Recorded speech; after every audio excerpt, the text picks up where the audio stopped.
শুরু হলো সব খবর, কম সময়ে সব খবর একসাথে। যমুনা টেলিভিশনের নিয়মিত আয়োজনে আপনাদের সবাইকে স্বাগত জানাচ্ছি। আমি ফয়সাল। বিএনপির ভারপ্রাপ্ত চেয়ারম্যান তারেক রহমান এবং তার কন্যা ব্যারিস্টার জাইমা রহমানের পরিচয়পত্র নিবন্ধনের কার্যক্রম সম্পন্ন হয়েছে।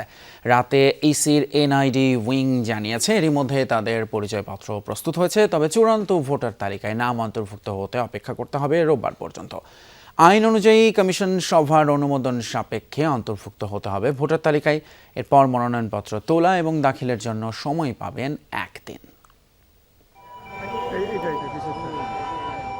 প্রায় 18 মাস কারা অন্তরীণের পর 2008 সালের সেপ্টেম্বরে 1/11 সরকারের সময় সপরিবারে দেশ ত্যাগে বাধ্য হন বিএনপির ভারপ্রাপ্ত চেয়ারম্যান তারেক রহমান। একই বছর ছবিসহ ভোটার তালিকা কার্যক্রম শুরু করে তৎকালীন শামসুল হুদা কমিশন। ফলে দীর্ঘ 17 বছর ভোটার তালিকায় নেই তার নাম। অবশেষে দেশের মাটিতে পা রাখার 3 দিন পর সেই অপেক্ষার অবসান ঘটাতে নির্বাচন কমিশনে তারেক রহমান। শনিবার সরকারি ছুটির দিন হলেও সকাল থেকে সার্বিক প্রস্তুতি নেয় ইসির জাতীয় পরিচয় নিবন্ধন অনুবিভাগ। দুপুরে 1টার দিকে আগারগাঁও ইসি সচিবালয়ের পাশে ইটিআই ভবনে প্রবেশ করেন তারেক রহমান। সংরক্ষিত কক্ষে গিয়ে ভোটার ফর্মের তথ্য যাচাই করেন। এরপর ছবি তোলা, 10 আঙ্গুলের ছাপ, চোখের আইরিশ, স্বাক্ষর প্রদানের মাধ্যমে নিবন্ধন সম্পন্ন করেন। এর প্রায় 8 ঘন্টা আগে মা ডাক্তার জুবাইদা রহমানকে সাথে নিয়ে তারেক রহমানের মেয়ে জাইমা রহমান একই কক্ষে প্রবেশ করেন।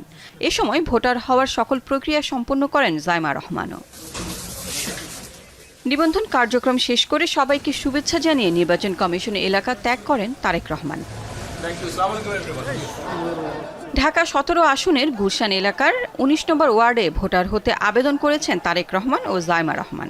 সর্বনিম্ন 7 থেকে সর্বোচ্চ 24 ঘন্টার মধ্যে তারেক রহমানের জাতীয় পরিচয়পত্র প্রস্তুত হবে বলে জানিয়েছেন এনআইডির মহাপরিচালক।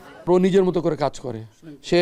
এই যে আমাদের যে 12 কোটি 76 লক্ষ লোকের আপনার তথ্য আছে আমাদের ওখানে, ও কিন্তু 12 কোটি 76 লোকের চেক করবে। চেক করে করে করে করে আমি টেকনিক্যালি যতটুকু শিখেছি আর কি, চেক করে করে যখন দেখবে যে এটা ইউনিক, তখন সে একটা নাম্বার জেনারেট করে সফটওয়্যার। ওই নাম্বারটার উপর ভিত্তি করে আপনার এনআইডিটা জেনারেট হয়ে যায়। 24 ঘন্টার মধ্যে জাতীয় পরিচয়পত্র প্রস্তুত হলেও ভোটার তালিকায় তারেক রহমানের নাম উঠবে কিনা তা নির্ভর করছে কমিশনের সিদ্ধান্তের উপর। সচিব জানান, রবিবার কমিশনে উত্থাপন করা হবে তারেক রহমানের ভোটার আবেদন। নিবন্ধনটা চলমান প্রক্রিয়া, নিবন্ধন কমপ্লিট করেছেন। ভোটার তালিকায় অন্তর্ভুক্তি যেটাতে আগামী আপনার 12 ফেব্রুয়ারিতে নির্বাচনের সাথে সম্পর্কিত। কমিশনের অনুমতি দুভাবে পাওয়া যায়, একটা হচ্ছে আনুষ্ঠানিক সভা করে, আর একটা হচ্ছে নথির মাধ্যমে। এখন কমিশন যে পদ্ধতিতে অনুমোদন করবেন সেটা আমরা নথি উপস্থাপন করব নিষ্পত্তির জন্য। যেহেতু হাতে সময় একদিন, তাই রবিবারের মধ্যে সম্পূরক ভোটার তালিকা প্রকাশ করতে হবে ইসিকে। যে আসনে নির্বাচন করবেন তারেক রহমান, ভোটার নম্বর দিয়ে সেখানকার রিটার্নিং অফিসার থেকে মনোনয়নপত্র তোলা ও দাখিলে সময় পাচ্ছেন একদিন। লাভলি বিথি, যমুনা নিউজ, ঢাকা। ইনকিলাব মঞ্চের মুখপাত্র শরীফ ওসমান হাদির কবর জিয়ারত করলেন বিএনপির ভারপ্রাপ্ত চেয়ারম্যান তারেক রহমান। এর আগে ফুল দিয়ে শ্রদ্ধা নিবেদন করেন তিনি। শ্রদ্ধা জানান জাতীয় কবি কাজী নজরুল ইসলামের সমাধিতেও। সমাধি কমপ্লেক্সের সামনে গাড়িতে ওঠার আগে হাত নেড়ে শুভেচ্ছা জানান অপেক্ষমান নেতাকর্মীদের। 2 হাত তুলে দোয়া কামনা করেন উৎসুক সাধারণের। বিএনপির মহাসচিব মির্জা ফখরুল ইসলাম আলমগীর বলেন, ওসমান হাদির কবর জিয়ারতের মাধ্যমে রাজনৈতিক প্রজ্ঞার পরিচয় দিয়েছেন বিএনপির ভারপ্রাপ্ত চেয়ারম্যান। জানান, চক্রান্ত থাকলেও নির্বাচন ঘিরে জনগণের শঙ্কা দূর হয়েছে।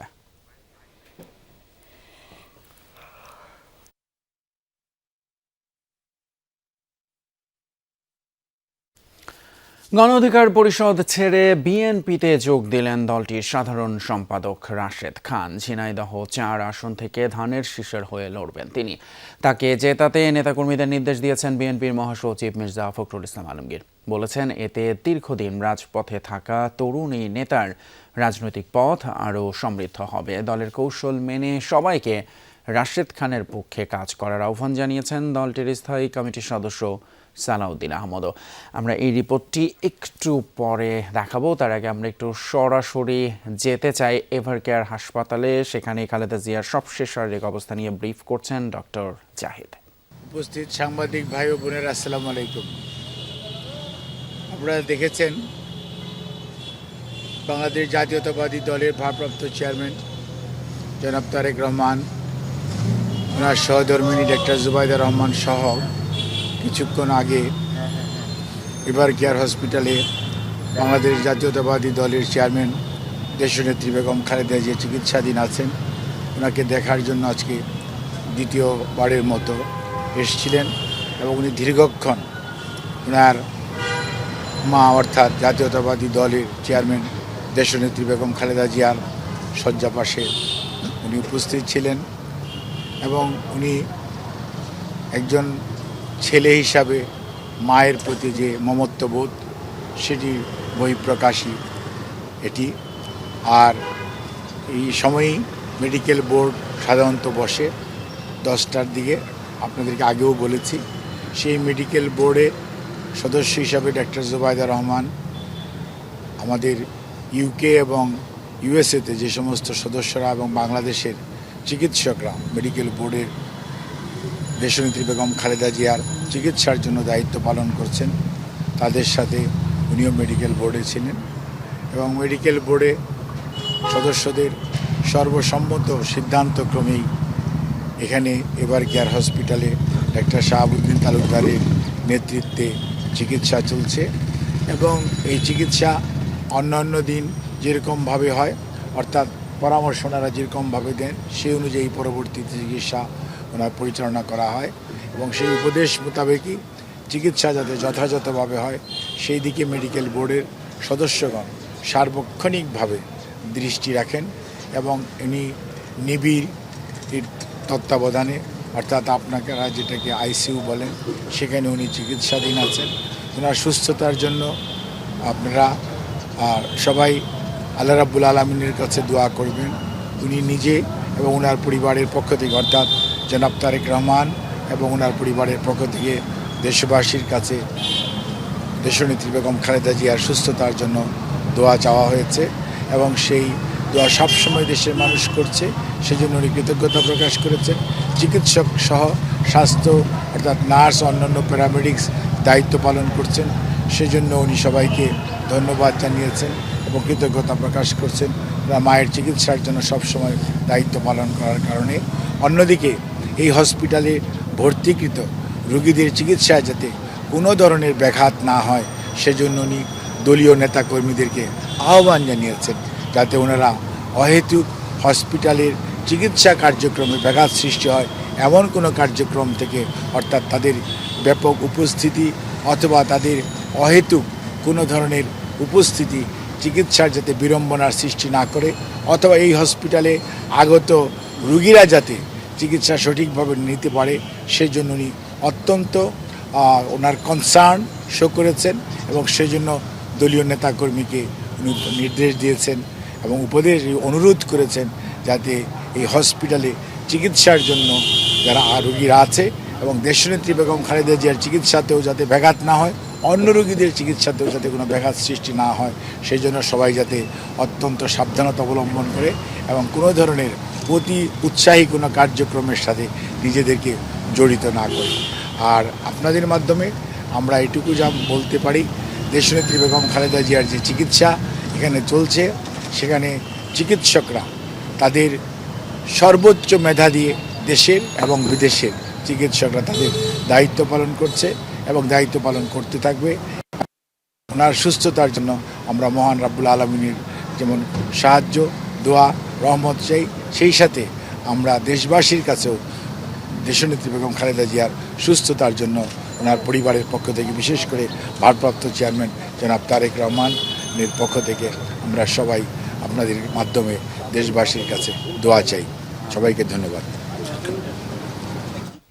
শুনছিলাম খালেদা জিয়ার সবশেষ শারীরিক অবস্থা সম্পর্কে জানাচ্ছিলেন তার চিকিৎসক এভার কেয়ার হাসপাতালের সামনে থেকে। জামায়াতের সাথে জোট নিয়ে নীতিগত আপত্তি জানিয়ে জাতীয় নাগরিক পার্টির আহ্বায়ক নাহিদ ইসলাম বরাবর স্মারকলিপি দিয়েছেন দলটির 30 নেতা। যে তালিকায় রয়েছেন যুগ্ম সদস্য সচিব মুশফিক সালেহীন, খালেদ সাইফুল্লাহ, সাইফ মুস্তাফিজ, নুসরাত তাবাসসুম সহ আরও অনেকে। স্মারকলিপিতে দলের প্রতিষ্ঠাকালীন কেন্দ্রীয় কমিটির সদস্য হিসেবে একটি গুরুত্বপূর্ণ নীতিগত বিষয়ে গভীর উদ্বেগের কথা জানানো হয়।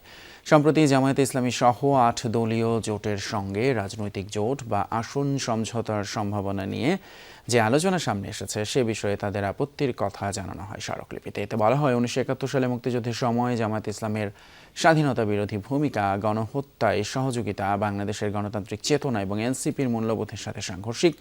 তাই জামায়াতের সঙ্গে রাজনৈতিক জোটে না যাওয়ার দাবি জানান তারা।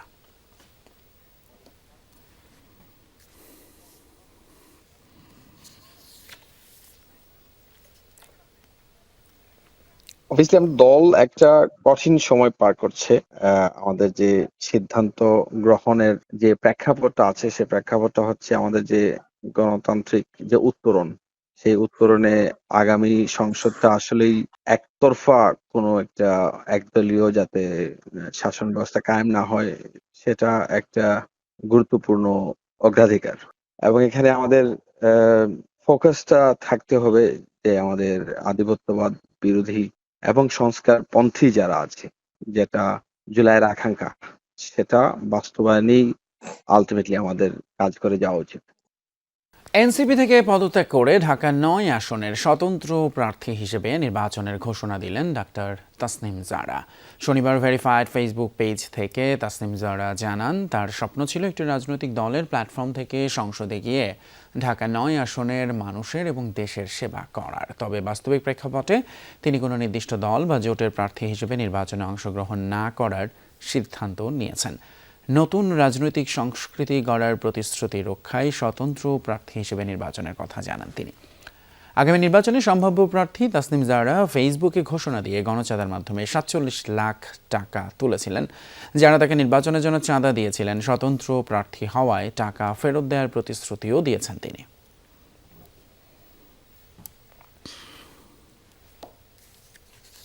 ঢাকার দক্ষিণ কেরানীগঞ্জের হাসনাবাদ এলাকায় একটি মাদ্রাসা ভবনে বিস্ফোরণের ঘটনা ঘটেছে। এতে নারী এবং শিশুসহ অন্তত 4 জন আহত হয়েছেন। তাদের উদ্ধার করে হাসপাতালে নেওয়া হয়েছে। এই ঘটনায় 3 জনকে আটক করেছে পুলিশ। বাকিদের ধরতে অভিযান চলছে। ২৬ ডিসেম্বর দুপুরের ঘটনা। হঠাৎ বিকট শব্দে কেঁপে ওঠে দক্ষিণ কেরানীগঞ্জের হাসনাবাদ এলাকা। উম্মালকুড়া ইন্টারন্যাশনাল নামের একটি মাদ্রাসা ভবনে বিস্ফোরণে উড়ে যায় 2টি কক্ষের দেয়াল। স্থানীয়রা জানান, বিস্ফোরণে ভেঙে তছনছ হয়ে যায় ভবনের আসবাবপত্র, জানালার কাচ। ফাটল দেখা যায় ভবনের ছাদ ও বিমে। আহত হন মাদ্রাসার পরিচালক সহ তার পরিবারের 3 সদস্য। সাথে সাথে উদ্ধার করে তাদেরকে হাসপাতালে নেওয়া হয় বলে জানিয়েছে পুলিশ সুপার। তার বড় ছেলে, যিনি নাম হচ্ছে উম্মায়ের, ও একটু বেশি আহত, আর অন্য যারা আছে তাদের আহত না, বার্ন ইনজুরি এবং কিছুটা ওই যে বিল্ডিং টিল্ডিং যেহেতু ধসে পড়ছে সেক্ষেত্রে কিছু স্পেশাল ইনফেকশন। পুলিশ জানায়, ঘটনার পর এলাকা পরিদর্শন করে 400 লিটার কেমিক্যাল, 4টি বোমা, একটি ল্যাপটপ ও 2টি মনিটর উদ্ধার করা হয়েছে। এই ঘটনায় জড়িত থাকার অভিযোগে পরিচালকের 3 স্বজনকে আটকও করা হয়েছে। বাকিদের ধরতে অভিযান চলছে বলেও জানিয়েছে পুলিশের এই কর্মকর্তা। এই বিষয়ে আমাদের অভিযান অব্যাহত আছে এবং এই বিষয়ে আমরা আমাদের মামলা নেওয়ার জন্য আমরা প্রক্রিয়াধীন আছি। কিন্তু আমরা এই বিষয়ে একটি মামলা করে আমরা তদন্ত কাজ বিষয়ে আমি আমাদের পার্ট থেকে এতটুকুই, আর বিষয়টা কারণে আমরা তদন্ত কার্যক্রম করে পরবর্তীতে হয়তো উম্মালকুড়া ইন্টারন্যাশনাল মাদ্রাসাটিতে প্রায় 50 জন শিক্ষার্থী পড়াশোনা করে।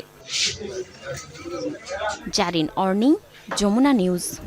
রাজবাড়ীতে একটি তুলা উৎপাদনকারী প্রতিষ্ঠানে ভয়াবহ অগ্নিকাণ্ডের ঘটনা ঘটেছে। এ সময় কমপক্ষে $1.5 কোটি টাকার সম্পদ পুড়ে ছাই হয়ে গেছে বলে জানিয়েছে মালিকপক্ষ। শুক্রবার দিবাগত রাত 2টার দিকে শহরের ছোট নূরপুর এলাকায় এনকে এন্টারপ্রাইজে এই অগ্নিকাণ্ডের ঘটনা ঘটে। এরপর ফায়ার সার্ভিসকে খবর দিলে স্থানীয়দের সহযোগিতায় প্রায় 4 ঘন্টার চেষ্টায় আগুন নিয়ন্ত্রণে আসে। এ সময় কাঁচামাল সহ অন্যান্য যন্ত্রপাতি পুড়ে ছাই হয়ে যায়। পরিকল্পিতভাবে দুষ্কৃতিকারীরা এই অগ্নিকাণ্ডের ঘটনা ঘটিয়েছে বলে অভিযোগ করেছে কর্তৃপক্ষ। নতুন বছরের প্রথম দিন থেকে শুরু হতে যাওয়া 30তম ঢাকা আন্তর্জাতিক বাণিজ্য মেলা উপলক্ষে শেষ মুহূর্তের প্রস্তুতিতে ব্যস্ত আয়োজকেরা। বাংলাদেশ চায়না ফ্রেন্ডশিপ এক্সিবিশন সেন্টারে দিনরাত কাজ করে নির্ধারিত সময়ের মধ্যেই অবকাঠামো নির্মাণ শেষ করার চেষ্টা চলছে। এরপর শুরু হবে স্টল এবং প্যাভিলিয়নের সাজসজ্জা। এবারের মেলায় দেশি বিদেশি ৩০০-র বেশি প্রতিষ্ঠান অংশ নিচ্ছে। মেলার উদ্বোধন করবেন প্রধান উপদেষ্টা অধ্যাপক ডক্টর মোহাম্মদ ইউনূস, এমনটাই আশা করেছেন ইপিবির ভাইস চেয়ারম্যান মোহাম্মদ হাসান আরিফ। মাসব্যাপী এই মেলাটি ১ থেকে ৩১ জানুয়ারি সর্বসাধারণের জন্য সকল পর্যায়ের দর্শক ক্রেতাদের জন্য উন্মুক্ত থাকবে এবং আমরা আশা করছি আগামী ১ জানুয়ারি ইংরেজি নববর্ষের দিন সরকার প্রধান মাননীয় প্রধান উপদেষ্টা এই মেলার শুভ উদ্বোধন ঘোষণা করবেন। যমুনা ফিউচার পার্কের হোলসেল ক্লাবে শুরু হয়েছে পিঠা উৎসব এবং সবজি মেলা। দেশীয় মৌসুমী খাবার এবং তাজা সবজি সাধারণ মানুষের কাছে পৌঁছে দিতে এই আয়োজন। স্থানীয় ছোট বিক্রেতাদের পণ্যে ভরপুর মেলায় মিলছে নানান ধরনের ঐতিহ্যবাহী পিঠা এবং নিত্য প্রয়োজনীয় সবজি। ক্রেতাদের আগ্রহ এবং অংশগ্রহণও চোখে পড়ার মতো। আয়োজকদের আশা এই উদ্যোগ স্থানীয় খাদ্য সংস্কৃতি সংরক্ষণে ভূমিকা রাখবে এবং ভোক্তাদের জন্য নিশ্চিত করবে সাশ্রয়ী এবং তাজা পণ্য। মোহাম্মদপুরে ধারালো অস্ত্রের হামলায় গুরুতর আহত হয়েছেন রাকিব হোসেন বিশাল নামের এক ব্যক্তি। বুধবার সন্ধ্যা 6:45টার দিকে বাবর রোডের জহুরি মহল্লা বাইতুল তাইয়ব জামে মসজিদের সামনে ঘটে এই ঘটনা। খবর পেয়ে মোহাম্মদপুর থানা পুলিশের টহল দল দ্রুত ঘটনাস্থলে পৌঁছে পরিস্থিতি নিয়ন্ত্রণে আনে। পুলিশ জানায় এই ঘটনায় পালানোর সময় দুজনকে আটক করে। তারা আহত রাকিব হোসেনকে ঢাকা মেডিকেল কলেজ হাসপাতালে ভর্তি করা হয়েছে। জানা যায় তিনি আদাবর যুব দলের রাজনীতির সঙ্গে জড়িত। ঘটনায় জড়িতদের বিরুদ্ধে আইনগত ব্যবস্থা প্রক্রিয়াধীন। তারেক রহমানের হাত ধরেই দেশের সাংস্কৃতিক বিপ্লব ঘটবে বলে আশাবাদ ব্যক্ত করেছেন বিএনপি নির্বাহী কমিটির সদস্য রুহুল কুদ্দুস তালুকদার তুলু। শনিবার বিকেলে নাটোরের আলাইপুরে জেলা বিএনপির কার্যালয়ের সামনে জাসাসের প্রতিষ্ঠাবার্ষিকী উপলক্ষে সমাবেশে কথা বলেন তিনি। বাংলাদেশের সংস্কৃতিকে ধ্বংস করেছে ভারত, এমন মন্তব্য করেন নাটোর 2 আসনের বিএনপি মনোনীত এই প্রার্থী। এ সময় উপস্থিত ছিলেন জাসাসের জেলা শাখার আহ্বায়ক, সদস্য সচিব সহ অন্যরা। বাংলাদেশের সংস্কৃতিকে যারা ধ্বংস করেছে পার্শ্ববর্তী রাষ্ট্র ভারত, বাংলাদেশের এই কালচার, বাংলাদেশের এই গান বাজনা, আমাদের এই সংস্কৃতিকে একেবারে নিশ্চিহ্ন করেছে। আমি আপনাদের বলতে চাই, আমাদের নেতা তারেক রহমানের মাধ্যমে বাংলাদেশের সাংস্কৃতিক বিপ্লব আবার ঘটবে। ঢাকায় অনুষ্ঠিত হয়ে গেল IUBAT BDF ওপেন জাতীয় বিতর্ক প্রতিযোগিতা 2025-এর ফাইনাল পর্ব। আন্তর্জাতিক university of business, agriculture and technology এবং বাংলাদেশ ডিবেট ফেডারেশনের যৌথ উদ্যোগে আয়োজিত এই প্রতিযোগিতা, যাতে প্রধান অতিথি হিসেবে উপস্থিত ছিলেন IUBAT-র উপাচার্য প্রফেসর ডক্টর মোহাম্মদ মাহবুবুর রহমান। প্রধান বক্তা হিসেবে বক্তব্য রাখেন যমুনা টেলিভিশনের প্রধান নির্বাহী কর্মকর্তা ফাহিম আহমেদ। এবারের প্রতিযোগিতায় দেশের 40টি শিক্ষা প্রতিষ্ঠানের 96 জন বিতর্কিকের সমন্বয়ে মোট 32টি দল অংশগ্রহণ করেছে। প্রতিযোগিতার বিভিন্ন রাউন্ডে বিচারক হিসেবে দায়িত্ব পালন করেন দেশের খ্যাতনামা এবং অভিজ্ঞ 60 জন বিচারক।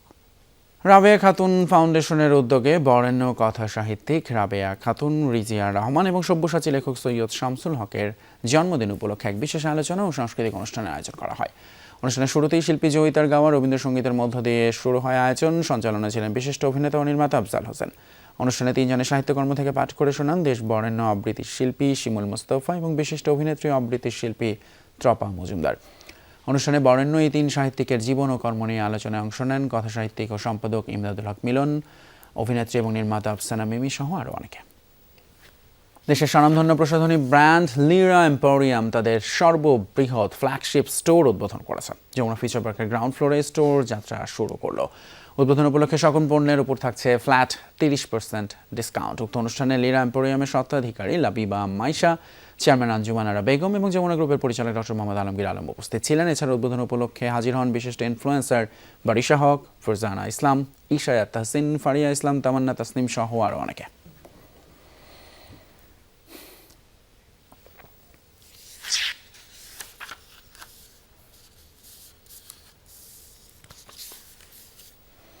দর্শক, এই ছিল আমাদের সব খবরে আজকের আয়োজন। এতক্ষণ সাথে থাকার জন্য ধন্যবাদ আপনাদের সবাইকে।